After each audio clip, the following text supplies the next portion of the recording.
Donc maintenant, on passe à un nouveau type des tableaux, parce que jusqu'à maintenant, on ne n'avait vu que des tableaux unidimensionnels, ou bien c'est-à-dire ou bien monodimensionnels, c'est-à-dire un tableau sur une seule dimension. Donc si vous voulez, donc je vais avoir un petit peu ma règle, ou bien donc je vais un petit peu enlever tout ça et supprimer ça. Et par la suite, donc juste pour vous donner une idée de ce qu'on avait. Donc ça, c'était notre tableau. Donc ça, c'est juste une représentation logique du tableau au sein de la mémoire. Donc on n'avait qu'une seule ligne. Donc une seule ligne. On a une seule ligne avec, si vous voulez, donc n colonnes. Si vous voulez, avec plusieurs colonnes. Donc on a ça, c'est l'indice i, si vous voulez, qui va parcourir notre tableau. Donc i prend la valeur 0, i prend la valeur 1, i prend la valeur 2, la valeur 3, 4, 5, jusqu'à ce qu'on arrive. Donc c'est 1, 2, 3, 4, 5, 6, 7, 8, 9 et 10. C'est bon, donc ce tableau-là, donc il est composé de plusieurs colonnes, mais à une seule ligne. Donc les tableaux multidimensions ou bien à deux dimensions sont des tableaux qui sont composés de plusieurs lignes et plusieurs colonnes. Donc on peut avoir un tableau comme ça. Donc si vous voulez, donc ça c'est un tableau avec 1, 2, 3, 4, donc 5 lignes et si vous voulez, donc 4 colonnes. Quatre colonnes. Donc chaque ligne, comme vous pouvez le remarquer, donc chaque ligne, elle constitue un tableau unidimensionnel et ce tableau-là, il est composé de sa colonne. Donc ici, donc pour parcourir maintenant les éléments du tableau, on aura besoin de deux indices au lieu d'un. Parce que déjà, le premier va nous servir pour parcourir les lignes et le deuxième va nous servir pour parcourir les colonnes. Contrairement à quand on avait juste un seul tableau, ou bien une seule ligne, on avait juste besoin d'un seul indice qui nous servait un petit peu pour parcourir les colonnes. Maintenant, si vous voulez les coordonnées, donc sont les suivantes. Donc ça, c'est les i. Et ça, si vous voulez, donc ça sera les j. Donc ça, c'est 0, 0. Donc ça, c'est 0, 1. Donc ça, c'est 0, 2. Et ça, c'est 0, 3. Donc si on avait un petit peu un seul tableau monodime, donc ou bien de ce qu'on avait vu jusqu'à maintenant, donc, ça sera toujours, donc ça, c'est 0, 0 ça. Donc, je vais un petit peu supprimer, non, ça, et puis revenir ici. Donc, c'est 0, 0. Donc, ça, ce sont les, si vous voulez, donc les coordonnées. Donc, je m'excuse. Ce sont les coordonnées. Comme vous pouvez le remarquer, pour accéder à une case dans le tableau, il faut maintenant spécifier et la ligne et la colonne. Donc maintenant, pour accéder les éléments de la première ligne, donc on fixe i à 0 et j, on parcourt j depuis 0 jusqu'à la taille -1. Donc si vous voulez, on va utiliser ces 4, donc c'est depuis 0 jusqu'à 3. C'est 0, 1, 2 et 3. Et par la suite, si on veut parcourir les éléments de la deuxième ligne, donc I, on va la fixer à 1 et J, elle parcourra donc depuis 0, 3. Donc, comme vous pouvez le remarquer, ça, c'est pour cette case-là, donc c'est 1, 0, ce sont les coordonnées 1, 0. Ça, c'est 1, 1, ça, c'est 1, 2 et ça, c'est 1, 3. Et par la suite, donc ça, c'est 2, 0, ça, c'est 2, 1, ça, c'est 2, 2 et ça, c'est 2, 2, 2, 3. Et maintenant, donc juste pour faire un petit rappel avant de revenir au cours, c'est juste pour quand on parcourt chaque ligne, donc on fixe le i et par la suite c'est j qui change. Donc c'est-à-dire c'est comme si on a juste un tableau unidimensionnel. Donc les tableaux à deux dimensions, on avait dit qu'on aura besoin de deux indices pour pouvoir les utiliser et ces deux indices-là, le premier va servir pour un petit peu parcourir les lignes et le deuxième nous servira pour parcourir les colonnes. Et comme vous pouvez le remarquer ici, on avait dit que le i doit être fixé et c'est j qui va parcourir les colonnes de la ligne. Donc pour cela, on utilisera une boucle pour parcourir le i et une deuxième boucle qui va parcourir le J. Et notez bien que la deuxième boucle qui va permettre de parcourir les colonnes de chaque ligne, il doit être imbriquée au sein de la boucle I. Donc c'est comme si j'aurais la boucle 1 pour parcourir le I. Donc ça sera, donc je vais l'écrire ici. Donc boucle 1 pour parcourir les lignes. Et ça, c'est fin boucle 1. Et au sein de la boucle 1, on aura besoin de la boucle 2 qui va parcourir les j depuis 0 jusqu'à 3. Et ça, c'est fin boucle. Donc maintenant, pour la syntaxe de déclaration d'un tableau de deux dimensions est la suivante. Donc on a toujours le mot-clé variable existe au niveau de la syntaxe d'un programme en algorithme. Donc on a le mot-clé tableau, par la suite l'identificateur, c'est-à-dire le nom de notre variable. Et au lieu de lui donner qu'une seule dimension, chose qu'on faisait pour les tableaux monodimensionnels ou bien unidimes, donc on va maintenant spécifier le nombre de lignes et le nombre de colonnes. Donc, c'est deux informations qu'on doit spécifier et forcément, donc, le type de ce tableau, est-ce qu'il s'agit des entiers, des réels, des booléens, des chaînes de caractères. Donc, l'utilisation un petit peu la plus logique et la plus claire, qui va faciliter un petit peu la compréhension des tableaux à deux dimensions, c'est l'utilisation des matrices.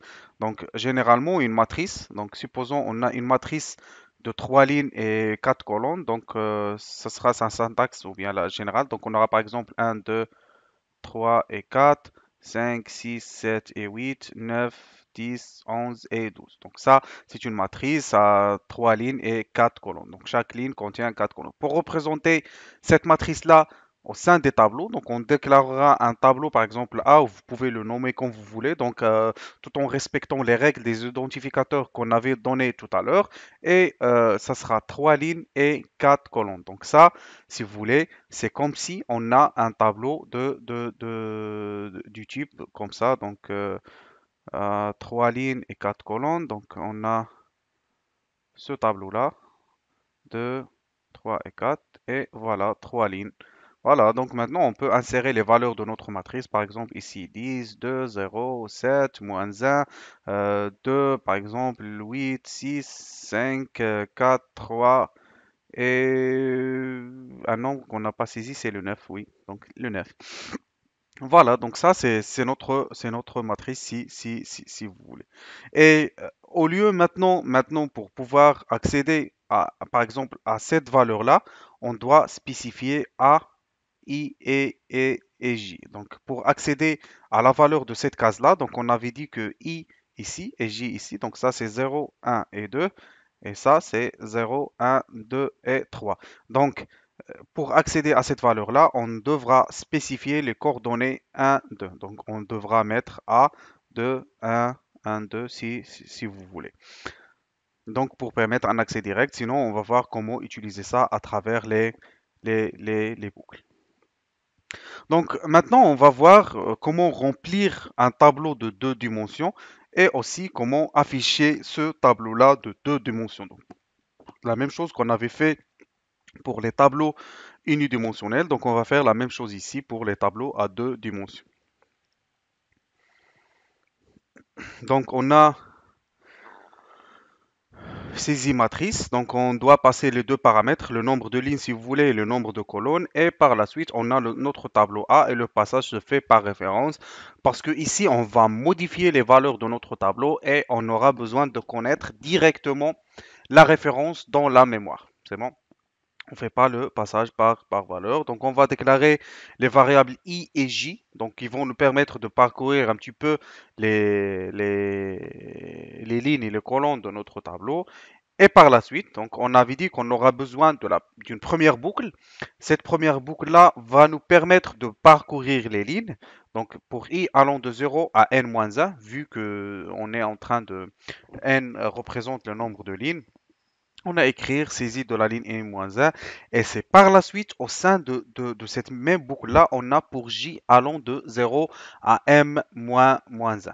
Donc et du coup donc on a fin de ce premier pour et fin de ce deuxième pour. Donc on va un petit peu expliquer ça d'une manière plus logique pour que vous puissiez un petit peu comprendre pourquoi du comment. Donc, on a pour i allant de 0 à n-1. Donc, pour la première itération, on a la valeur de i, elle est égale à 0. Donc, et supposons que n est égal à, donc on va prendre nombre de lignes 3 et m est égal à 4.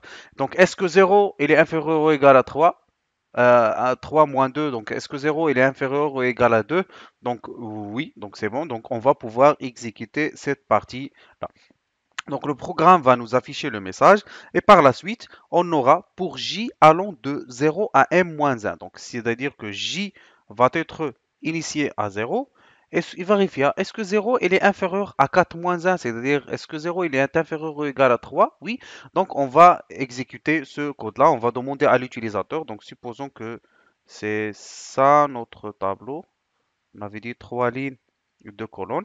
Donc, à un certain moment, on va demander à l'utilisateur de saisir l'élément de la ligne, donc AIJ, c'est-à-dire que A0, 0, c'est AIJ, puisque I est égal à 0 et J est égal à 0, donc on est en train de remplir cette case-là.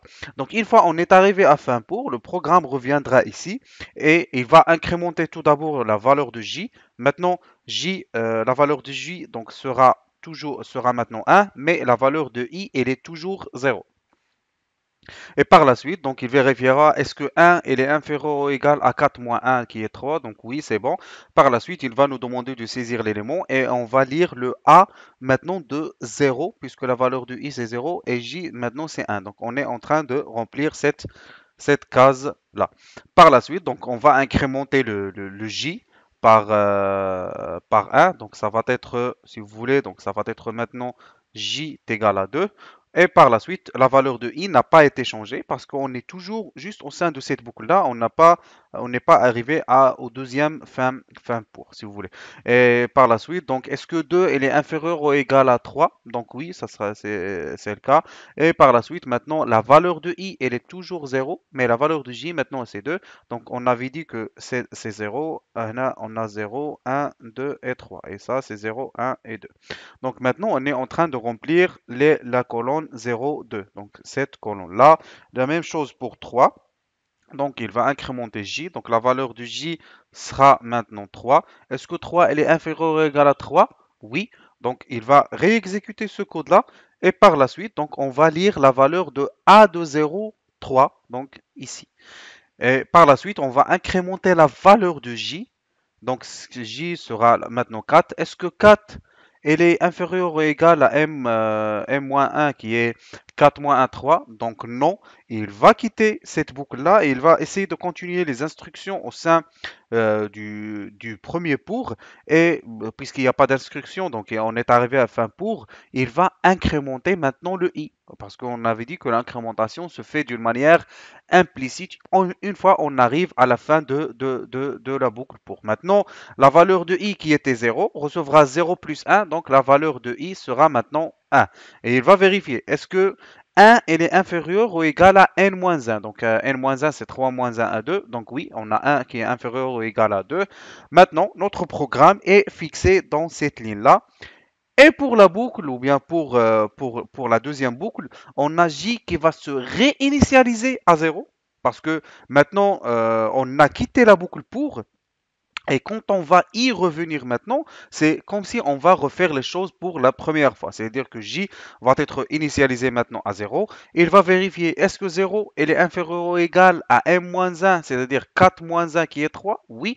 Et donc il va maintenant saisir, ou bien on va saisir les informations de la case A de 1, 0. Donc qui est ça. Donc 1, 0, ça. Et la même chose, donc A de 1, 1, A de 1, 2, A de 1, 3, et ainsi de suite. Donc j'espère un petit peu que vous avez pu comprendre l'imbrication des deux boucles. Donc pour que i puisse être augmenté de 1, la boucle j doit parcourir tous les colonnes de notre tableau. Et puis fin procédure. Et par la suite, pour l'affichage, c'est à peu près toujours la même procédure. Donc ici on a le passage du tableau par valeur, donc on s'en fout puisqu'on a juste besoin d'afficher les éléments, on ne va pas modifier un petit peu les valeurs de notre tableau. Donc on aura toujours besoin de nos indices I et J, un qui va nous servir à parcourir les lignes et l'autre les colonnes. Et par la suite on aura la première boucle pour parcourir les lignes, la deuxième pour parcourir les colonnes et par la suite on affichera les éléments de notre tableau.